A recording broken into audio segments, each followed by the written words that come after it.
ವೀಕ್ಷಕರೇ, ಇವತ್ತು ನಮ್ಮ ಎಡಪದವಿನ ಸ್ವಲ್ಪ ಒಳಗಡೆ ಬರುವಾಗ ಪಾಡ್ಯಾರ್ ಎಂಬ ಒಂದು ಊರಿನಲ್ಲಿ ಹರೀಶ್ ಎಂಬವರ ಮನೆಯ ಹಿಂಬದಿಯ ಒಂದು ಗುಹೆಯ ಒಳಗಡೆ ಒಂದು ನಾಗರವಿದೆ ಅಂತ ಮಾಹಿತಿ ಬಂದಿದೆ.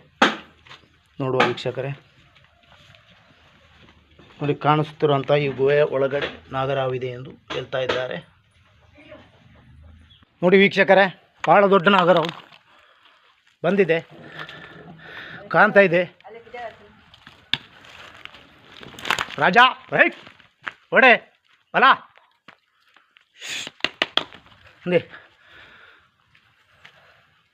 ದೊಡ್ಡ ನಾಗರವು ನೋಡಿ ಅಣ್ಣ. ಇಡಬಲೆ ಹರೀಶ್ ನೋಡಿ, ಭಾರಿ ಒಂದು ದೊಡ್ಡ ಸೈಜ್ ನಾಗರವು. ಇವತ್ತು ಎಡಪದವನ ಇಡಪದಂಚ ಪಾಡ್ಯಾರು ಹರೀಶ್ ಹರೀಶ್ನವರ ಮನೆಯಲ್ಲಿ ಏತ್ತಿನದ್ದು ಕೊಂಚ ಬರೋದು 5 ದಿವಸಗಳಿಂದ ಬರ್ತಾ ಇದೆ ಅಂತ ಮಾಹಿತಿ ಬಂತು.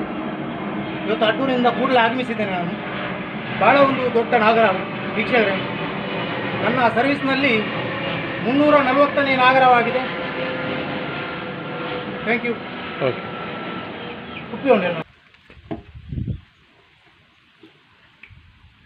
ದೊಡ್ಡ ಒಂದು ನಾಗರವು ಎಡಪದವಿನಲ್ಲಿ ನಮ್ಮ ಹರೀಶ್ನವರ ಮನೆಯಲ್ಲಿ.